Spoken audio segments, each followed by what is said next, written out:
Nacer, crecer, reproducir y morir. Desde muy pequeño nos han enseñado esta secuencia, pero pareciera que se hace necesario incluirle un vocablo más, y es el de trabajar. Esta semana estaremos estudiando sobre la exhortación bíblica de que hagamos tesoros, sí, pero en el reino de los cielos.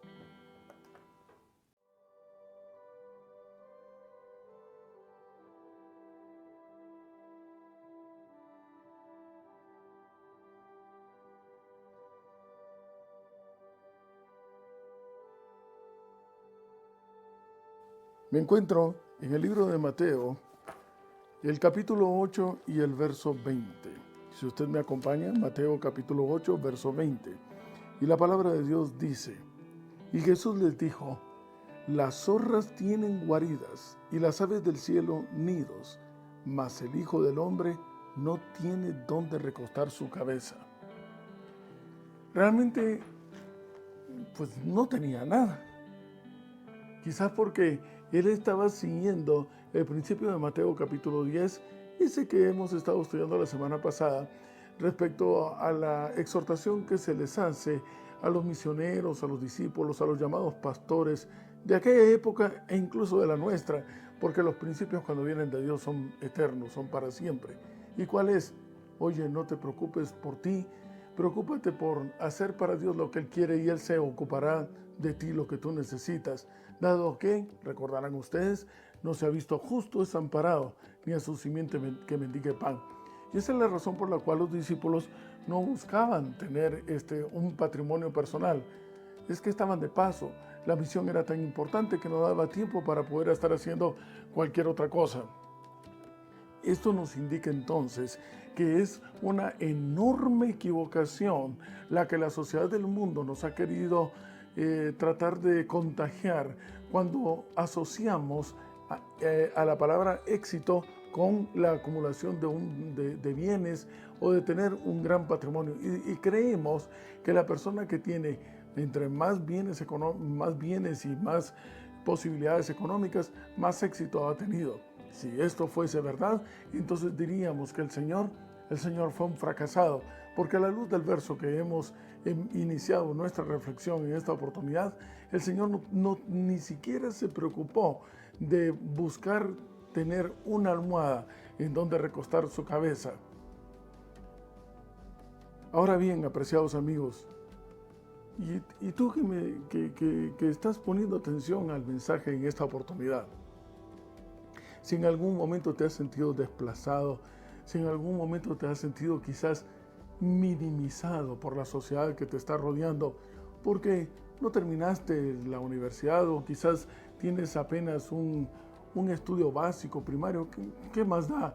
Porque no tienes una pared tachonada de títulos, porque no tienes una gran riqueza material. Déjame decirte lo que dice la palabra de Dios en 1 Corintios. Sí, exactamente. Estás en lo correcto. Y vamos a regresar a esa iglesia que nos es de referencia sobre todo lo que no se debe hacer. La palabra de Dios dice en 1 Corintios, y estoy en el capítulo 1. Mira tú la reflexión que hace Pablo, aunque Pablo pues era un erudito de la época, así que una persona bastante estudiada. Sin embargo, no se había envanecido de su preparación y consciente Pablo de que los reconocimientos de la sociedad de este mundo no valen absolutamente para nada. La palabra de Dios dice, escrita por él en 1 Corintios capítulo 1 y verso 27, mirad hermanos, a lo necio del mundo escogió Dios para avergonzar a los sabios. Sí, a ese círculo que tanto a veces se esmeran en recordarles cuál es el título profesional que tiene, que no es malo haberlo obtenido, pero sí cuando te envaneces del mismo. A lo necio del mundo escogió Dios para avergonzar a los sabios. A lo débil del mundo escogió Dios para avergonzar a los fuertes. A lo vil del mundo y a lo menospreciado, a ese escogió Dios. En otras palabras, estoy seguro que tú más de alguno podrías decir junto conmigo, nos escogió a nosotros. Me acaba de describir Pablo exactamente. Es que sabes, En la iglesia de Corinto, esa iglesia que sin duda alguna el Espíritu de Dios era de lo cual realmente carecía, era una iglesia en la cual se manejaba mucho la imagen social. Y si no, míralo tú, en el capítulo 3 de 1 de Corintios, había una discusión entre ellos. ¿Quién era más? ¿Quién era menos? ¿Quién estaba de un lado? ¿Quién estaba del otro? Ocupaban posiciones de liderazgo. Y el verso 6 habla acerca de los reconocimientos que buscaba cada quien. Yo planté, Apolos, estoy en el capítulo 3, yo planté, Apolos regó, pero el crecimiento, entiéndanlo bien, lo ha dado Dios. Y el verso 7 es contundente. Así que ni el que planta es algo, ni el que riega, sino Dios. Él es el que da el crecimiento. Quizás pudo haber sido aquellos que celebraban una campaña, si la campaña relativamente a su manera de pensar tenía éxito, decían, a mí se me ocurrió. Yo fui el que lo invité, yo fui el que lo traje, yo. Una vez más, cada vez que aparece ese vocablo fito del yo, entre más yo piensas, menos espacio hay para otro. ¿Saben? Se me viene a la mente una anécdota de algo que me sucedió hace muchísimos años en un área de México, en la Riviera Maya. Fue allí precisamente en donde conocí el vocablo palapa, una choza bastante humilde. Recuerdo que con mi hijo mayor, haciendo obra misionera en esa área, estábamos en campaña, fuimos invitados a visitar a una humilde señora ya de la tercera edad. Entramos a su palapa, piso de tierra, apenas unos cuantos bejucos. El cuarto quizás no tenía más allá de unos 5 por 3 metros quizás. En medio había una hamaca en donde estaba la señora meciéndose. Cuando nos ve, se levanta, está muy contenta, da entonces 2 cubetas, las pone boca abajo y esos eran los asientos. Pareciera que la pregunta fue bastante absurda de mi parte. Inconscientemente le pregunto, ¿y cómo se siente? ¿Cómo está? Pero la respuesta de ella fue altamente impresionante, a tal punto que me marcó a mí y marcó a mi hijo desde aquella oportunidad. Y su respuesta fue, feliz, bendecida por Dios. ¿Qué más le puedo pedir al Señor? Mire usted todo lo que Él me ha dado. Y consternados quizás nos miramos uno al otro y dijimos, ¿pero qué le ha dado? Si solo tiene hamaca, una hamaca, 2 cubetas y allá sobre unos bloques leños en donde hace su comida. Pobreza es, en términos sociológicos, diríamos una pobreza de solemnidad. Sin embargo, ella se encontraba en paz. En paz. Y consideraba que lo tenía todo. Y este principio de estar en paz sale a raíz del libro de Juan, si usted me acompaña, en el capítulo 14. Este texto en Juan capítulo 14 surge en la circunstancia en que Jesús ya ha resucitado y aquellos 2 discípulos que fueron a Emaús están consternados hasta que de pronto se encuentran con la experiencia de que el que les acompaña en el camino es el Señor. Juan capítulo 14, y dice la palabra de Dios en el verso 27.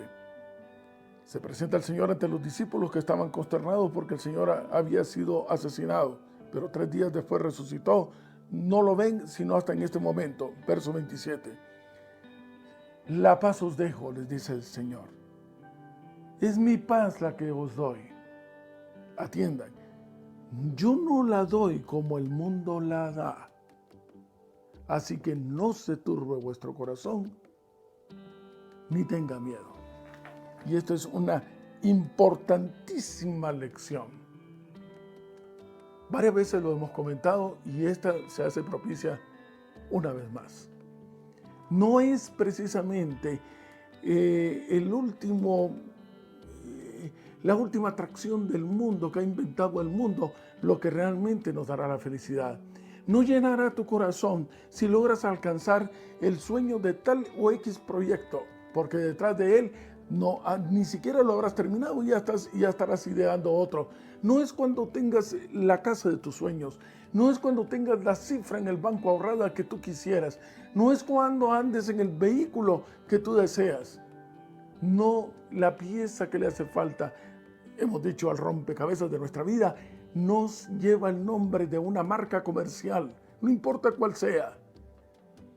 La pieza que encaja perfectamente y que puede darnos entonces la paz que acaba toda la ansiedad, todos los deseos, todo el afán que puede estarnos moviendo constantemente, lleva el nombre de Jesús. Y esa es la razón por la cual podríamos entender que esta señora, esta hermana de la tercera edad, de aquella palapa que les comentaba, podía ella sentirse en paz aun cuando no tenía el vehículo del último modelo del año, aun cuando vivía en las condiciones de extrema pobreza en que estaba. Quizás esa sea la razón también por la cual en verdad podría ponerse en las lápidas: descansa en paz. Pero descansa en paz cuando descansa con la esperanza de saber que viene el Hijo de Dios y a la final trompeta, al llamado, lo despertará y lo levantará entre los muertos. Eso es precisamente descansar en paz, cuando ya no vivo yo, sino que vive Jesús en mí. Quizás entonces, para considerar que la paz no se obtiene por los bienes que se logren conseguir en este mundo, ni por el reconocimiento social de este mundo, que al igual que el mundo también es pasajero, sería entonces importante que no olvidemos cuál es nuestra misión. Y sí, solo hay una, la misma para todos, con diferentes aristas, con diferentes matices, pero básicamente al final es la misma y se encuentra en Primera de Pedro. Si usted me acompaña, Primera de Pedro, en el capítulo 2 y el verso 9. Es un texto que varias veces lo hemos estudiado. Mas nosotros somos linaje escogido, qué enorme privilegio, real sacerdocio, porque somos representantes del Rey. Nación santa, porque ya no vivimos nosotros, sino que vive el Santo dentro de nosotros. Pueblo adquirido por Dios en la cruz del Calvario. ¿Para qué? Con una única razón: anunciar las virtudes de aquel que nos llamó de las tinieblas hacia su luz admirable. Cuando tenemos en consideración de que esta es nuestra misión, exactamente la misma que se le encomendó a los discípulos, a los misioneros, a los pastores de aquella época, sí, esa misma misión que absorbe y abarca de tal manera al discípulo que no tiene ni siquiera necesidad de preocuparse de llevar más en su alforja, de preocuparse del día de mañana. Al fin y al cabo traerá su propio afán. El día de ayer ya pasó, mañana quién sabe si vendrá. Solo contamos hoy para poder santificar nuestra vida y para anunciar a otros que Jesús viene pronto, si es verdad que creemos que Él no nos desamparará. Cuando tenemos fija nuestra misión, una compenetración de este principio que solo se da cuando en verdad ya no vivimos nosotros, sino que vive Jesús en nuestro lugar, entonces podría dar la aplicación también quizás en algún momento comentada. ¿Qué tal les parece a ustedes si fuésemos de misión, me gusta el lugar, a Cuba? Y estando en Cuba nos dieran 80 días para estar allá y hacer obra misionera. ¿Recuerdan esa ilustración? Y digo 80 días por el enmarcado de los 80 años de vida, si bien nos va pasajeros en esta tierra. Y durante esos días, al ver en La Habana Vieja la ciudad tan linda, y lo primero que pensamos es: y podríamos hacer un negocio acá, y podríamos invertir en tal parte, y podríamos hacer tal otro trabajo. Pregunta: ¿qué sentido, qué cuerdo tiene eso si a los 80 días ya vendríamos de regreso? ¿Verdad que no? Y estaríamos descuidando realmente el principio de hacer nuestra misión.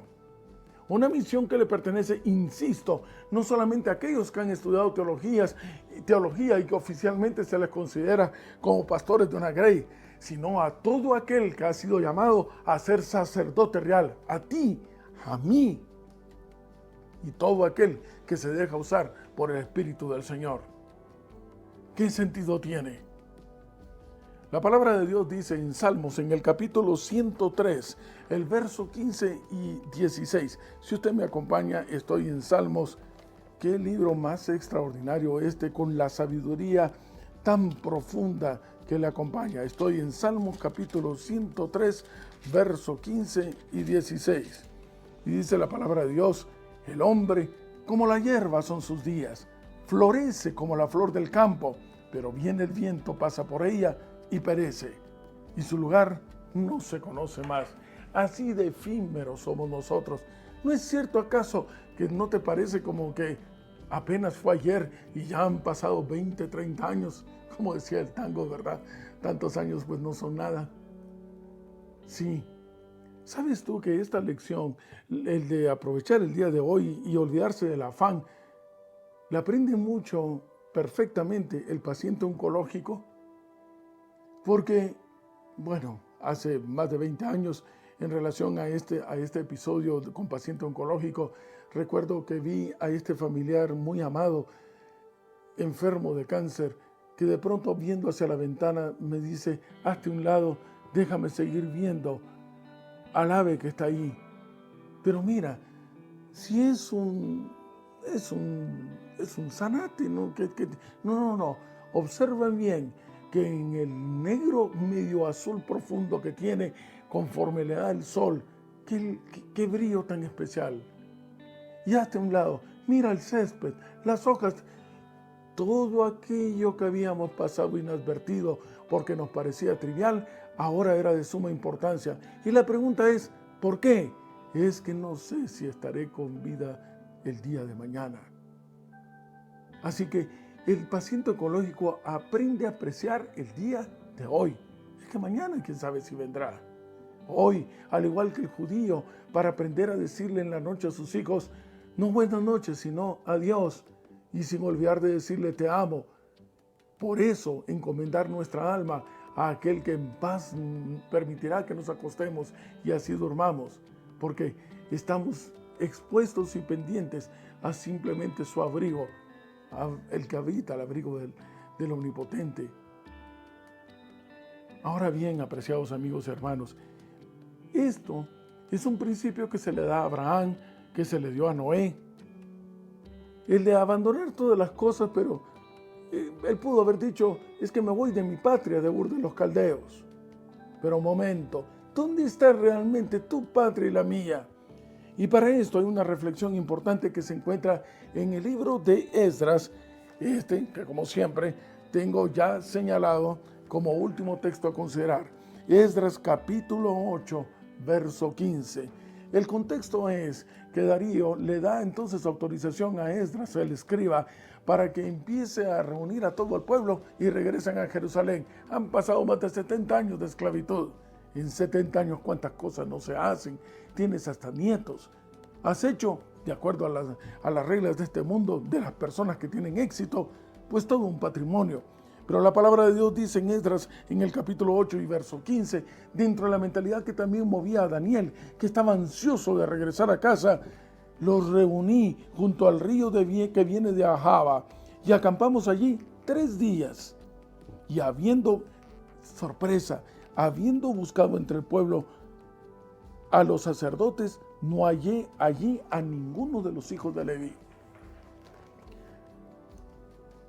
Una vez más, con mucho amor y con mucho respeto, apreciado amigo y hermano de iglesia, Dios ha puesto como guías de nuestra congregación pastores y ministros que, llenos del poder del Espíritu Santo, pueden ser de guía y consejería espiritual para cada uno de nosotros. Pero aún así, pon tus ojos en Cristo.